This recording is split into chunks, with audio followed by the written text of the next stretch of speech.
आगम और निगम, हम्म, इसको क्लियर कर दो।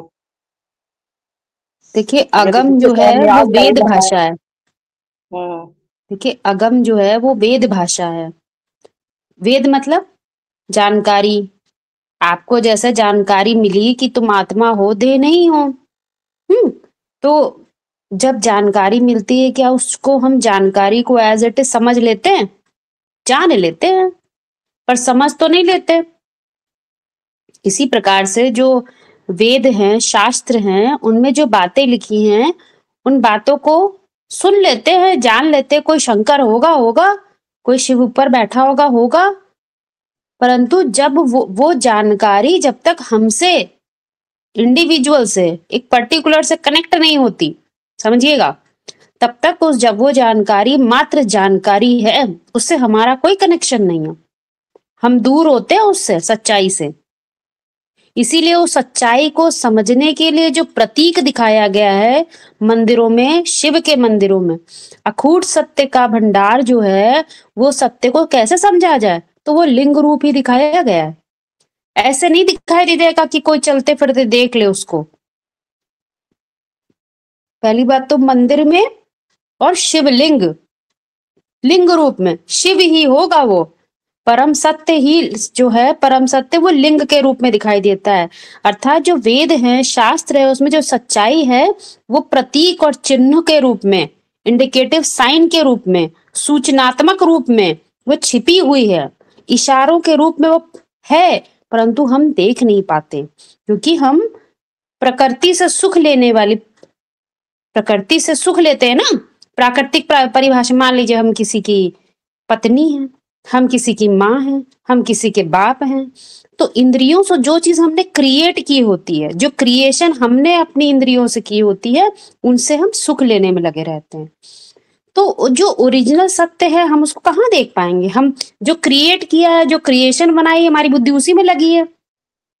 तो जो परम सत्य, जो वेदों में सब दिया हुआ है, वो उससे हमारी बुद्धि कनेक्ट नहीं हो पाती है। हम सिर्फ वेद और शास्त्रों की बातों को पढ़ लेते हैं, ज्यादा से ज्यादा उन ऋचाओं को रट लेंगे, ज्यादा से ज्यादा हो गए उसके पंडित बन जाएंगे, रटे रटाए अर्थों को सुना देंगे, परंतु उस स्टेज तक पहुंचना, उस स्थिति तक पहुंचना, वो मात्र पुरुष का काम है। लेकिन पुरुष ही प्रकृति के पीछे भाग रहा है, वो अपनी ओरिजिनल कृति को देखने का अभ्यास ही नहीं कर रहा है। 63 जन्म क्या अभ्यास ही रहे? जो क्रिएशन की है, वो क्रिएशन को के सुख में लगे रहना, उसकी उन इंद्रियों के सुख में लगे रहना। वो कोई ना कोई चीज हमें सुख देती है। हमारा बच्चा अच्छे नंबर से पास हो गया तो हमें सुख मिलता है, हमारी क्रिएशन है ना वो। तो बुद्धि में ये बात बैठी रहती है कि जो वो हमारी क्रिएशन है, परंतु हम तो ये भूल ही जाते हैं कि हम पुरुष और प्रकृति दोनों का मेल है। हमारा अपना ओरिजिनल अस्तित्व तो हम भूल जाते हैं। तो जो वेद है, जो जानकारी अपौरुषेय है, वो हमें कहाँ समझ में आएगी? क्योंकि हम कोई व्यक्ति समझ के उसको पकड़ते हैं। हम कोई बहुत बड़े लेक्चरार हैं, मान लीजिए संस्कृत के बहुत बड़े लेक्चरार हैं, तो हम संस्कृत के लेक्चरार जो हैं, उस भान में रह के उस सत्य को पकड़ेंगे ना, तो संस्कृत संस्कृत पकड़ में आएगी उसमें से। संस्कृत के शब्दों के हो सकता है अर्थ भी समझ में आ रहे हो, लेकिन वो अर्थ हैं, पूर्ण भावार्थ नहीं है। इसी तरह से आध्यात्मिक, जो दुनिया में बहुत ढेर सारे ऑर्गेनाइजेशन है जो कहते हैं हम अध्यात्म के बारे में बता रहे हैं, तो जो भी वो इंफॉर्मेशन दे रहे हैं, वो इंफॉर्मेशन है, एक जानकारी है, विद जानकारी है, परंतु उस स्थिति में पहुंचना वो राजयोग है। तो फर्क हो जाता है ना बहुत। तो वो अगम ही है, और निगम आते ही किससे है? तो बता दिया किससे आते हैं। वो सुनाने वाला शंकर है। वो ही एक ऐसा चित्र है, वो ही एक ऐसा चरित्र है जो चरितार्थ होता है, तो शिव और शंकर का मेल हो जाता है। क्योंकि मनन चिंतन में यदि शिव ही नहीं है, सत्य ही नहीं, और सत्य कैसा? जो केवल अपने लिए नहीं, सबके लिए कल्याणकारी हो, स्पेस टाइम की परिभाषाओं से लिमिटेड नहीं, अनलिमिटेड नॉलेज जो सब पर बराबर से लगती हो, तो वो नॉलेज बुद्धि में रहती है। तब जो मनन चिंतन चलता है, तो वो किसको पकड़ते हैं? वो जो छिपा हुआ है, इशारे जो छुपे हुए हर जगह, वेद में क्या कहा जा रहा है, जो अर्थ होते हैं उनके पीछे जो कहने का भाव होता है, क्या कहना चाह रहे हैं, उसको पकड़ना नहीं आता है।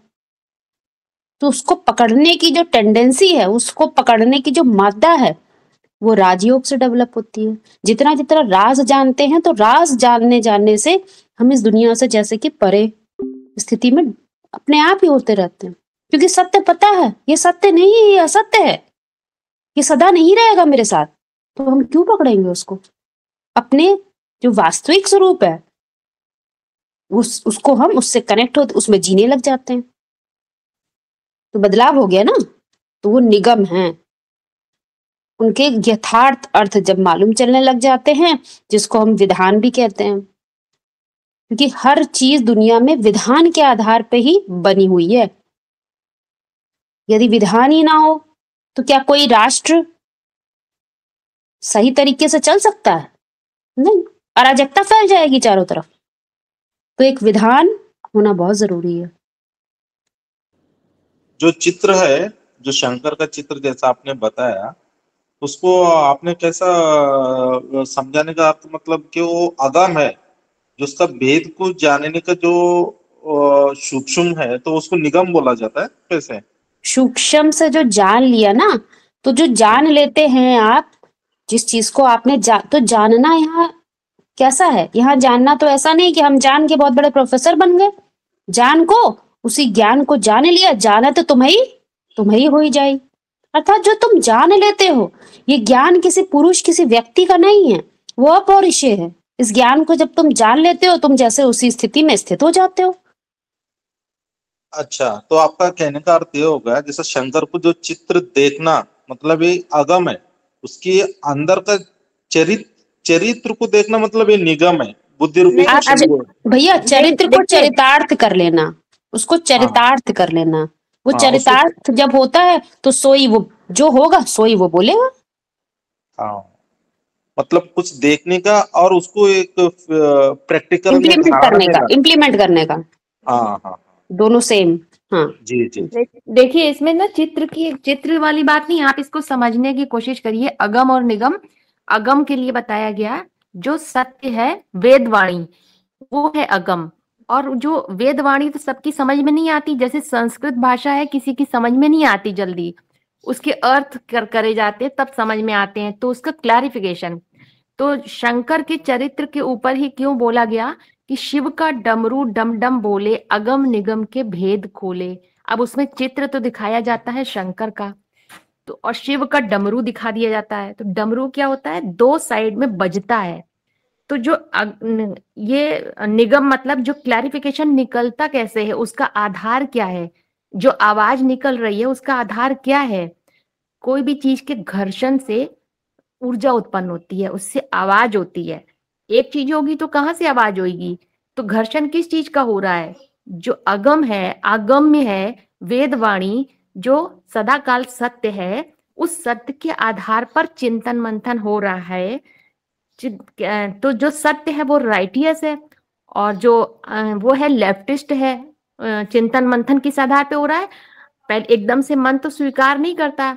जो सुनी सुनाई बातें हैं, अभी तक सुन रहे थे, वो छाप पड़ी हुई है, शास्त्रों की बातें, पुराणों की बातें, ये सब बातें भी टैली करी जाती हैं उसके आधार पर। जो वेद वाणी सुनी और जो बाहर शास्त्रों की बातें सुन रहे थे अभी तक, तो उससे टैली करना पड़ता है, तब चिंतन मंथन चलता है, घर्षण होता है, ऊर्जा उत्पन्न होती है, आवाज होती है। यही है डमरू बोलना, दोनों तरफ चल रहा है, इधर की बातें उधर से टैली करी जा रही हैं, तो इस वो क्लैरिफिकेशन निकलता है, घिसा जाता है। बोला है ना, चित्रकूट के घाट पर भई संतन की भीड़, तुलसीदास चंदन घिसे तिलक देत रघुवीर। जितना जितना घिसते जाते हैं मनन चिंतन मंथन की घिसाई, तो वो तिलक मिलता जाता है। कौन सा तिलक है, आत्मिक स्मृति का। स्थिति बनती जाती है, तो स्थिति बनती जाती है तो और गहरी गहरी बातें निकलने लगती हैं, तो परिवर्तन होता है फिर वो स्थिति के आधार पे। तो ये समझने की बात है। अगम माने वो जो वेदवाणी थी और उसका जो क्लैरिफिकेशन निकलता है वो है, तो वो शंकर का ही चरित्र है ना, तो उसमें तो तीनों ही पार्ट बज रहे हैं चरित्र में। ब्रह्मा की सोल को भी दिखाया है, राम की सोल भी है और शिव भी है। तो वो उसके आधार पे ही ये निकलता है, मंथन करके घिसाई निकलती, सागर मंथन होता है। तो वो शंकर का चरित्र है, इसीलिए यादगार बना दिया। शिव का डमरू डम डम बोले, अगम निगम के भेद खोले, राज खुलते जाते हैं चिंतन मंथन की घिसाई के आधार पे। मतलब इसको दीदी मुझे एक ऐसा समझ में आ रहा है, जो 76 जो बोला गया है कि मैं कौन हूं, जब इसकी बुद्धि में ये, जब इस शब्द बुद्धि में आना प्रवेश, जब ये बुद्धि उसमें बैठती है, तब अगम निगम के भेद खोलना शुरू होते कैसा फिर इसका? देखिए, हाँ, नहीं ये बात नहीं कहेंगे। 76 से पहले जो 5 साल भी हैं, 69 से 76 में जो टाइम लगता है ना, वो टाइम जो है वो टाइम पीरियड में लगता है उस बात को पक्का होने में। 69 ने बोल दिया बाप से मिलन हो जाता है, ऐसा बोला है ना, तो उस चीज को मिलन होना मतलब मिल जाना। कोई चीज जो तो अभी तक हमें मिली ही नहीं थी, तो मिलन कहाँ हुआ था?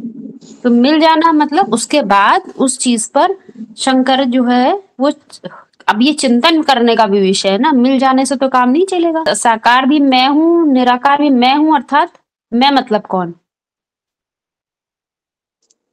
मैं मतलब स्व, जो आत्मा के ऊपर ही लागू होती ना ये भी तो। आत्मा के ऊपर लागू होती तो आत्मा में शरीर नहीं होता है क्या? वो शरीर किसको बताया? मुकर्रर रथ को बताया है ना। मुकर्रर रथ पता नहीं है। आप इंजीनियर बनना चाहते हैं, डॉक्टर बनना, आप क्या है? आपके अंदर किस चीज का टेंडेंसी है, आप किस क्षमता है कि आप ये बन सकते हैं? आपको अपने गुण सब दिखाई देते हैं ना सबको। तो क्या मैं बन सकता हूँ, उसी आधार पे तो चूज करता है।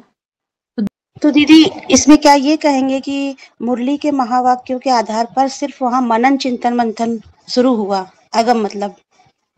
नहीं, अगम मतलब वेद की भाषा है। जब तक वो पूरी डिकोड नहीं हुई है आपके लिए, तब तक वो विद है।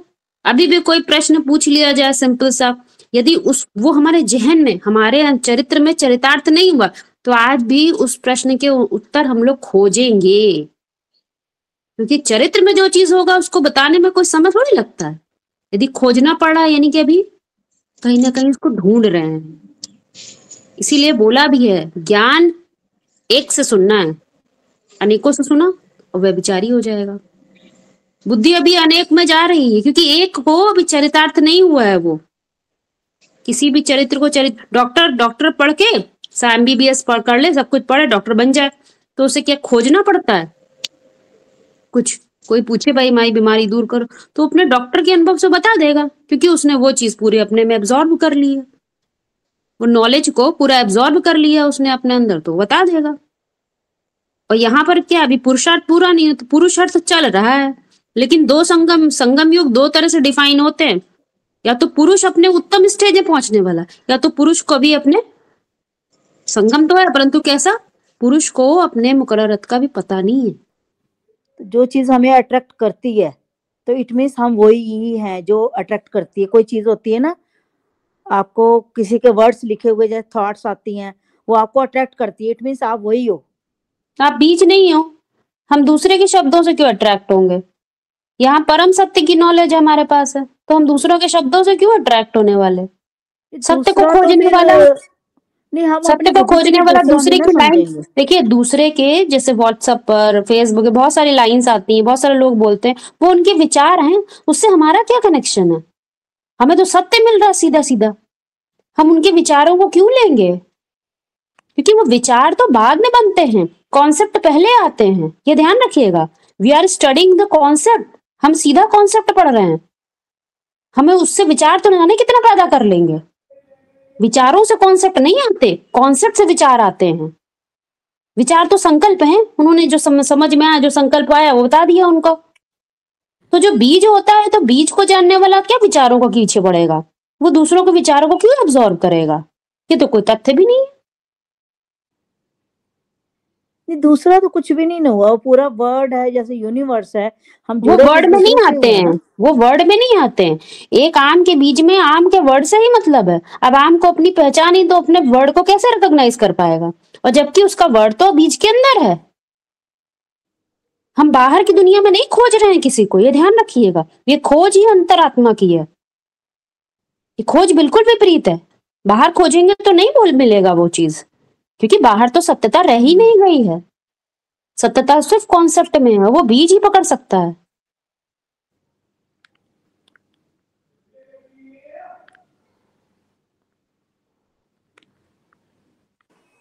दीदी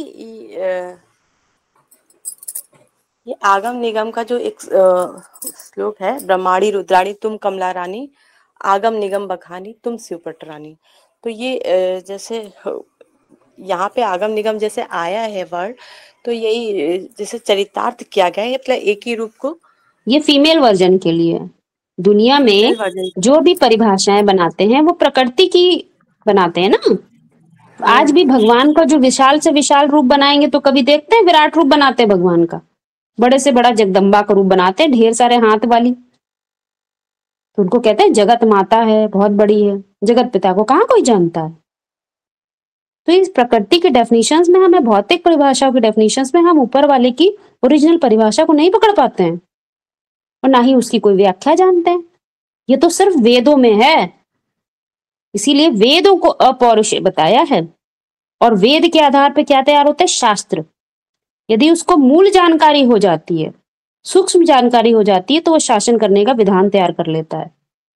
उसी को वेद और शास्त्र बोलते हैं। शास्त्र मात्र किताबों को ग्रंथित करे हुए पन्नों को नहीं बोलते हैं।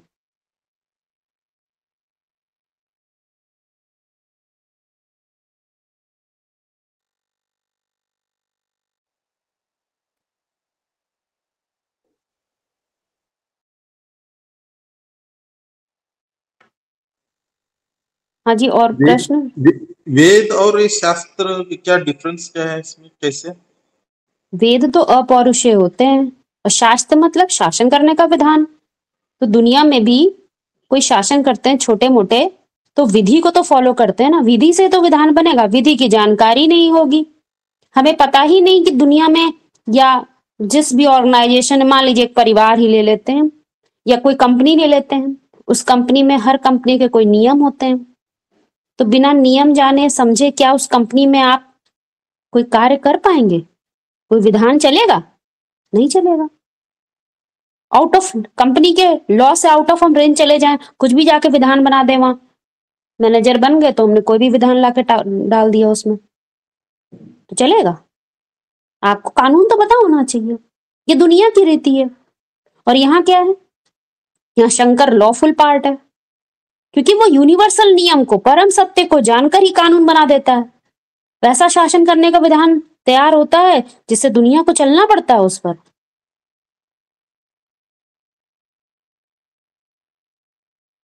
तो विधि जानने वाला विधान को बनाता है और उस विधान पर सारी प्रकृति चलती है, सारी क्रिएशन को चलना पड़ता है।